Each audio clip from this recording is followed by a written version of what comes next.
Welcome back, everyone, to another episode of the First Inning, and I am the BX Bomber, and we got another great episode for you today. We're gonna talk about the Yankees' young talent that is supposed to be coming up for next year, and the hoopla going around with Anthony Volpe playing shortstop. We're gonna talk all about that. In this episode, we will talk about the team slated to pay the luxury tax for 2023. We're going to be assessing the Yankees' options all around the field, especially in left field. And we're also going to get into other trade rumors. Okay, so welcome back, everyone. Thank you for listening on Spotify and watching on YouTube. Please hit the like button. It means a lot when you comment below. And here we go. Now, there are still talks about getting Brian Reynolds on the Yankees. The Pirates have made a handful of moves to bring in major league talent this winter, but one of the biggest storylines remains potential departure of all-star outfielder Brian Reynolds. Reynolds handed in a trade request on December 3rd, but at this point remains on the Bucks roster, with the teams reportedly setting a high ask price for a 27-year-old. Now, reporting Pittsburgh wants the top starting pitcher to headline the return. The Dodgers, they're asking for the Dodgers' Bobby Miller and the Blue Jays' Ricky Tendman, both who are on the 40-man MLB prospects, and that's what they're looking for on that. But with the Yankees,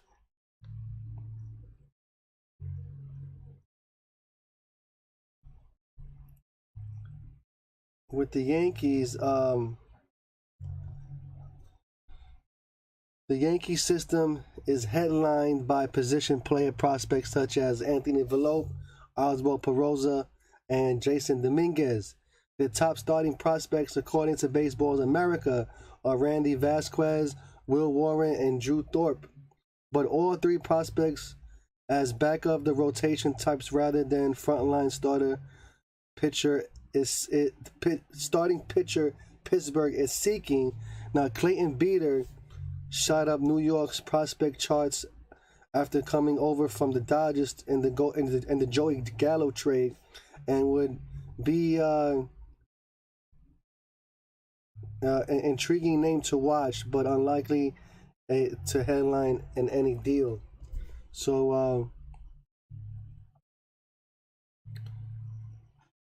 this potential trade of Reynolds would help to free up a surplus of outfielders the Pirates have.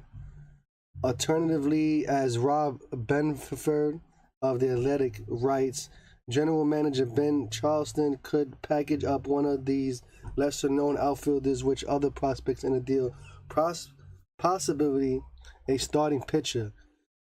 So, with these guys here, I think with the Yankees trying to get Brian Reynolds, I think the Yankees are out in that race for getting Brian Reynolds, because the Yankees aren't going to give up any type of prospects. Now, talking about prospects, what's up, Bryson? On the check-in, what's up, guys? But here's the big thing right now. Everybody's going crazy because Michael Kay was talking about Anthony Volpe on his ESPN show.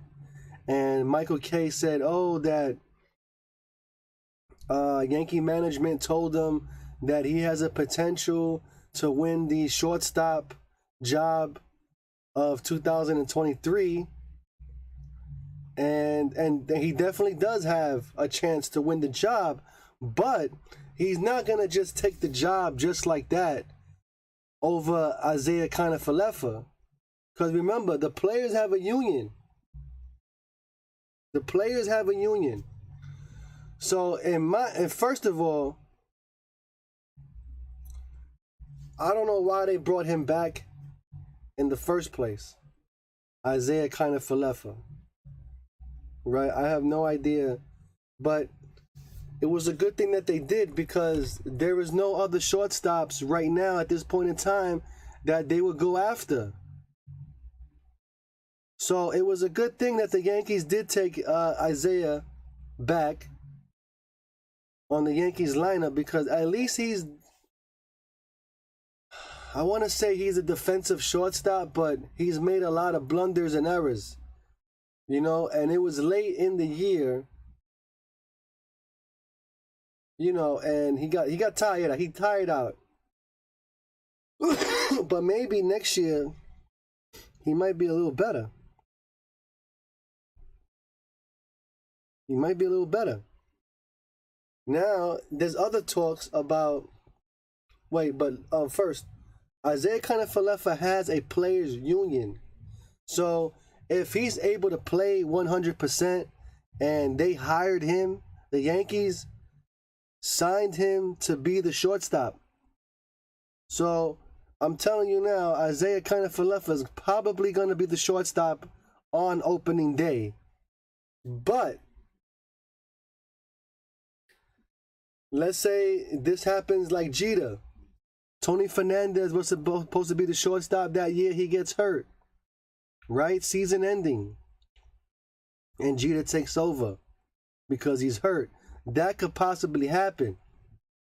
Now, Isaiah Kiner-Falefa didn't really get hurt the whole year.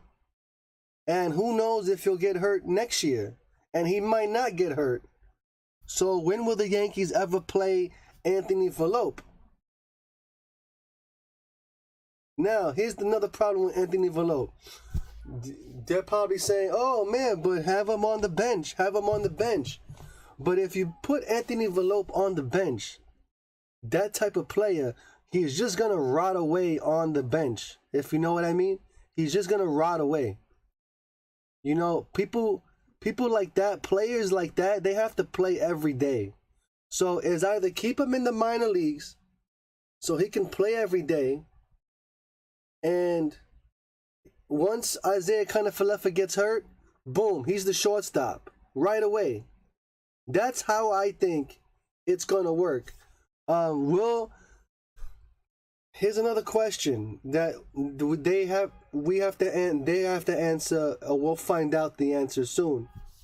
Is will Anthony Volpe be on the roster for 2023 with the Yankees? That's another question we have to figure out. So I don't think that's going to happen, but I think Anthony Volpe will be the starting shortstop on the Rail Riders AAA team. And I believe once Isaiah Kiner-Falefa gets hurt, he'll be up in the on the Yankees playing shortstop. Because I think a player like that has to play every day. Keep him hot. Because if he plays on the Yankees and just rides the bench, he's not gonna be that great.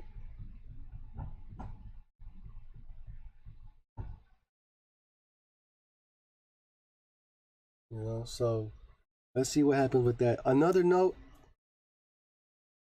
Marwin Gonzalez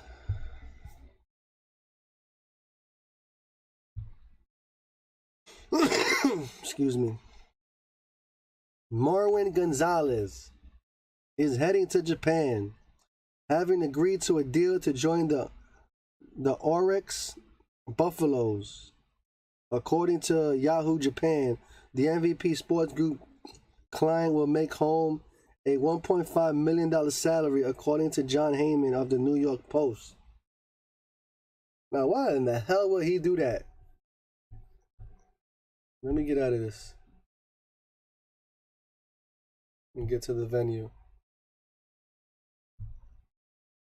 Let me get into this thing real quick. Let me just change this scenery here.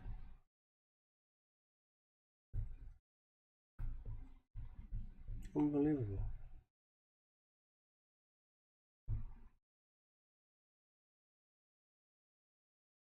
All right.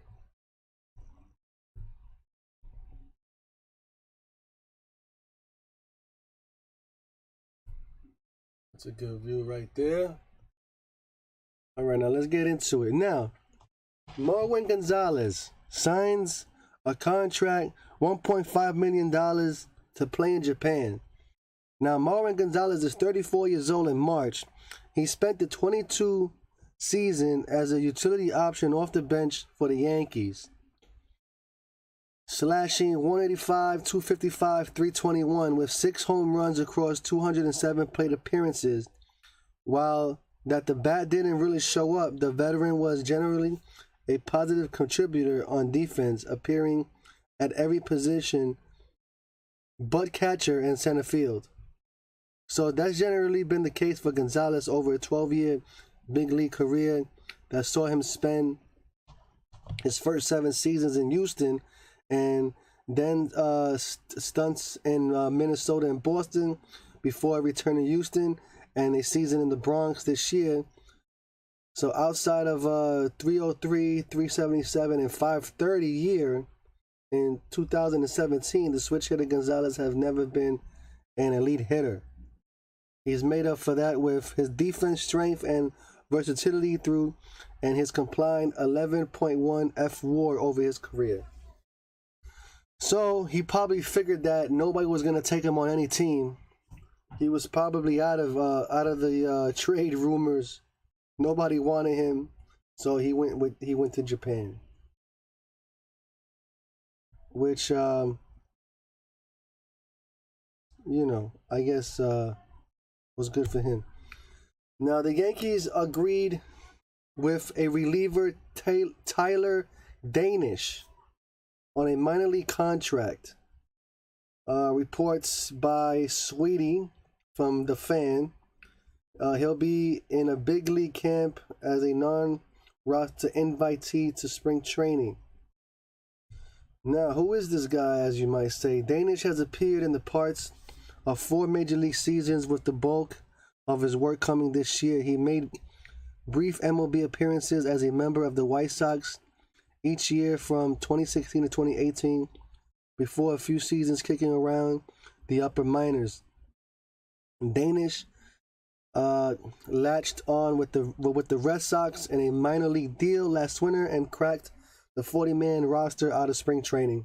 He spent most of the season in the minors. He spent most of his season in the majors, with 32 of 42 outings coming on his highest level. So he's somebody to look forward to. He's 28 years old. He has a 5.13 ERA through 40 innings. Danish induced grounders at a solid 47.2 clip, limited walks to a meaner 6.9 rate, but he didn't miss many bats.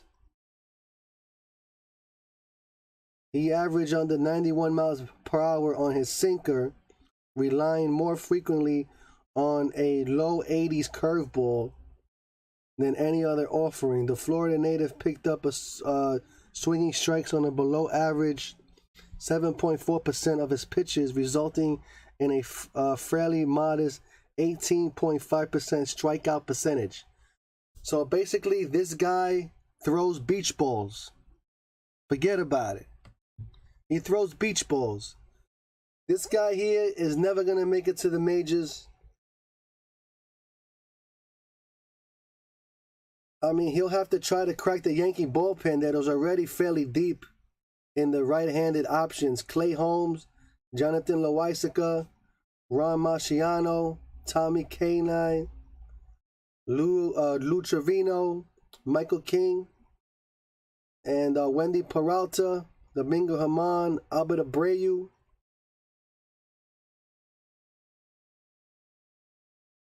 And these other guys, the other pitchers are going to be fighting for jobs too in the bullpen. Will be Jimmy Corrado, Greg Wissert, Matt Crook, and Clark Smith,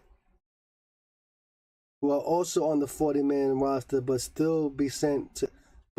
can still be sent to the minors. Clark Smith, that guy, he's good, but not that good. Like, Clark Smith is good for AAA, but he's not good for the majors. Clark Smith is a guy that you just have as a backup in the bullpen, and when the Yankees are losing horribly, that's when you bring this guy in. Clear up some damage.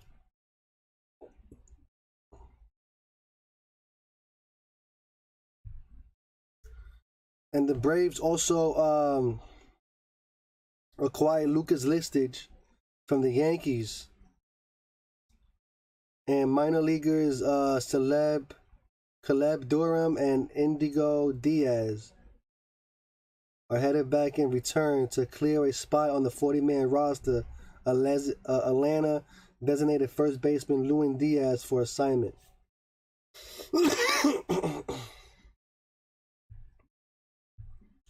So this happened Wednesday. New York surprisingly designated Listage for assignment last Wednesday that opened a 1-week window for them to trade him or place him on waivers, but the former outcome always seemed likelier. The veteran southpaw had been a productive piece of that New York bullpen over the last 2 years, so it's a surprise to see a team part with some minor league talent to keep him off waivers.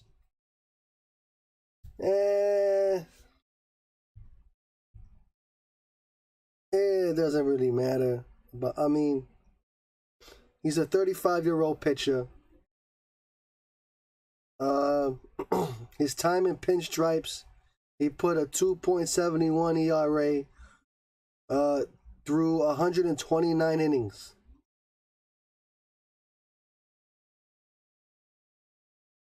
And that included a sub 3.0 mark in both years.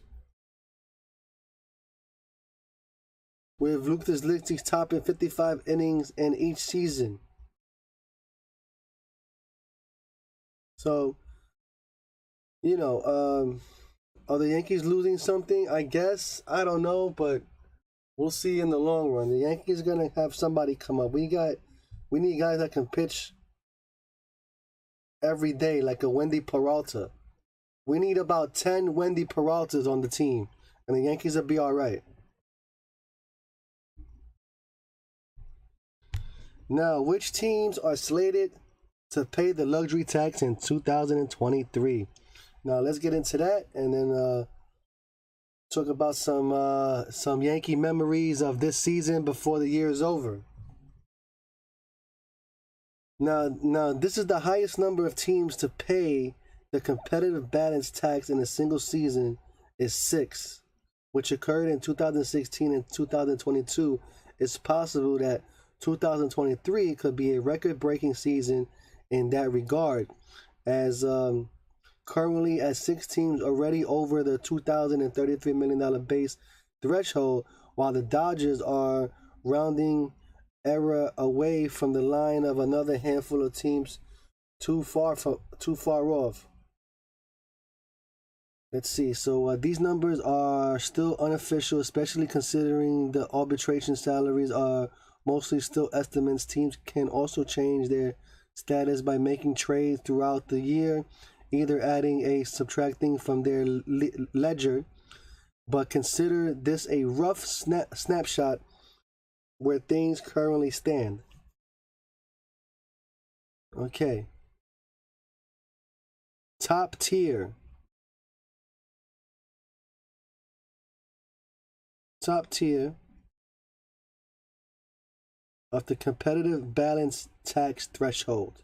Above $293 million, the Mets are not just beyond the top CBT, they're on another planet. Owner Steve Cohen has shown that he doesn't care too much about what it costs to put a competitive team out there, with their payroll currently projected for $376 million and a CBT figure of $390 million.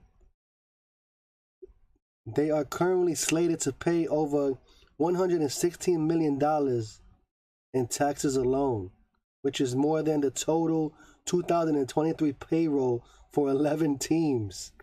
Holy cow. Okay. Number 2, the Yankees are alone on this tier between 273 million and 293 million, but are just barely under the top threshold roster resource currently, as their CBT figure at $291.8 million, giving them very little room for further additions without going over. If they stay above the $273 million line, both the Yankees and Mets will see their top pick of 2024 draft move back by 10 spots. Both the Mets and Dodgers were more than $40 million above the base threshold in 2022, meaning their top draft picks will be moved back into the upcoming draft.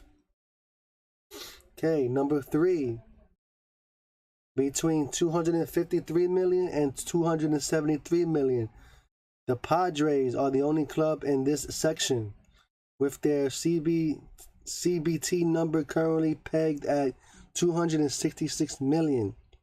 Since they paid the tax in 2021 and in 2022, they are set to be third-time payers in 2023. That means they are currently slated for a 62% tax on spending over the $253 million line, and will continue to do so for many further additions. Jumping over the $273 million line would lead to a huge spike to a 95% rate, as well as their top 2024 draft pick being pushed back 10 spots. So that's 3. So 4 and 5 are between 233 million and 253 million. The Phillies, Braves, I'm sorry.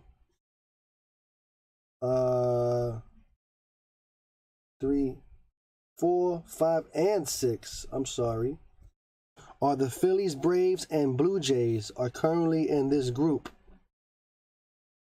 with the Phils ahead of the other two at $251 million. The Phillies also paid the tax in 2022, setting them up to be a second-time payer. That means they are currently set to be taxed at a 30% rate, which that rate jumps to 42% for spending that goes over the $253 million line. Now,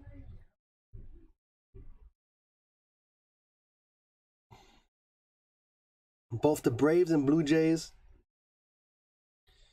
would be paying the tax for the first time in their respective histories. For the first time, they're going to be paying taxes, putting them each in line for a 20% tax rate on spending over the line.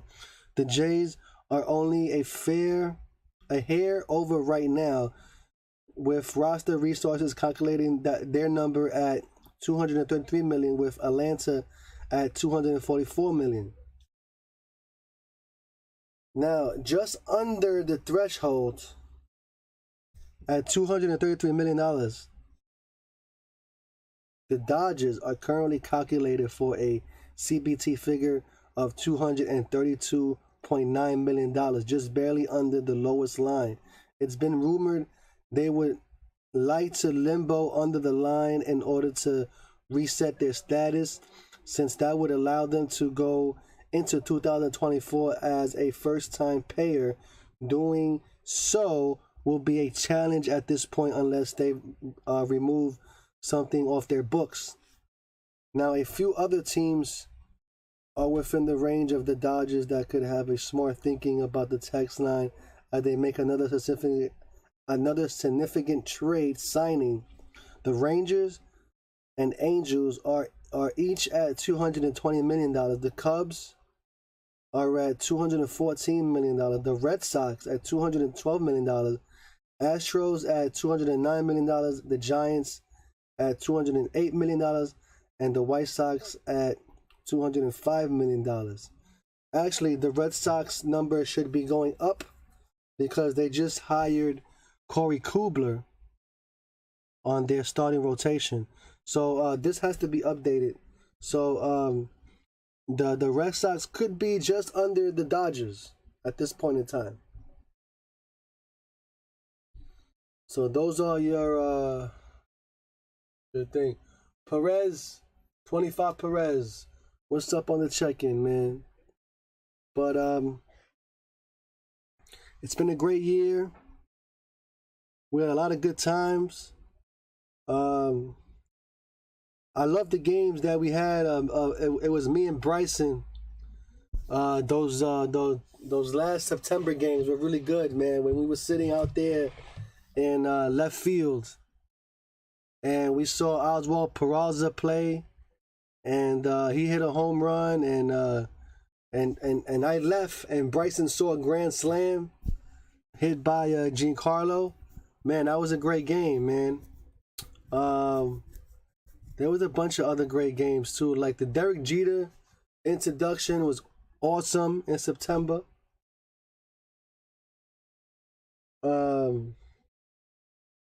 A few rain delays this year. A few rain delays. Oh man, I remember going to a rain delay, and I left my house. They haven't canceled it yet. They haven't postponed the game yet. So I'm on my way. It starts pouring, raining. I get soaking drenched. To get to Yankee Stadium, nobody's there. Just to only come back home to find out that the game was postponed. It's crazy, man. But it's been a great season. Roger, the big Yankee fan, had a lot of great games. The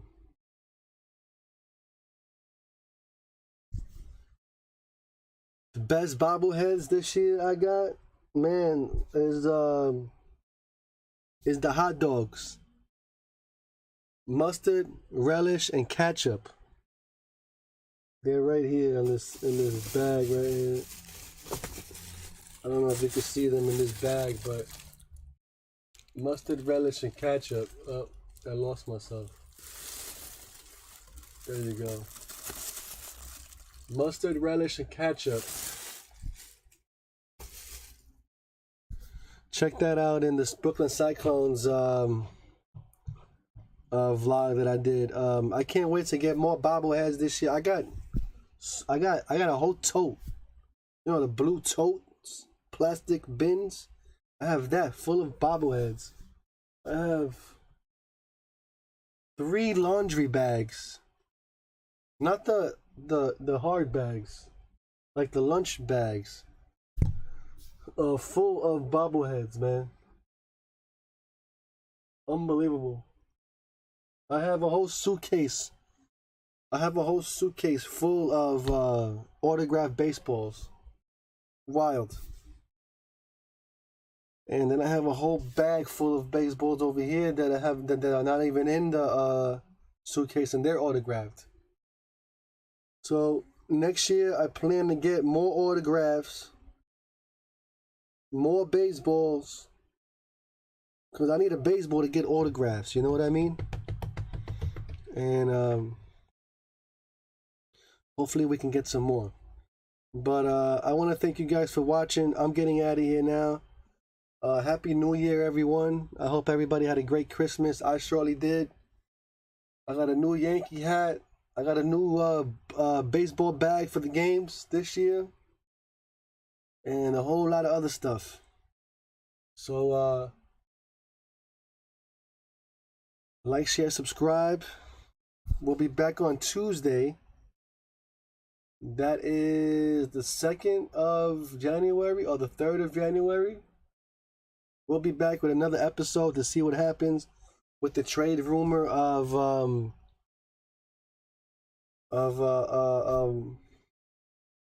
man, I just forgot his name. From the Anaheim Angels, Mike Trout. I had to say the team to get me back. Hopefully Mike Trout comes to the Yankees, man. If Mike Trout comes to the Yankees, wow. I believe we could win a World Series then. Let me tell you, if we get that dude. Aaron Judge, Mike Trout, Man, it's gonna be good. But anyway, I'm out of here. Thank you for watching. We'll be back here again on Tuesday. Like I said, I'm gonna get something to eat. It was a beautiful day today of 50 degrees. Yesterday was the Pinstripe Bowl in Yankee Stadium. So imagine the field as a football field. And that was yesterday. So now I think they're probably going to let that field rot until they bring in the new grass in March. About March. The beginning of March is when they bring in the new grass. And that's when they put it out there and start laying it out. But yeah, until then, like, share, subscribe. Tomorrow, I'm going to try to make a video. We're going to go to Times Square tomorrow to try to get a New Year's Eve hat. So hopefully we get one and you'll see a vlog about it. Hopefully I can make it and that'll be good. So until then, thank you for watching. Thank you for listening on Spotify. Like, share, subscribe, comment below. It means a lot when you do. And we'll see you on the next one. So long, everybody, and see ya.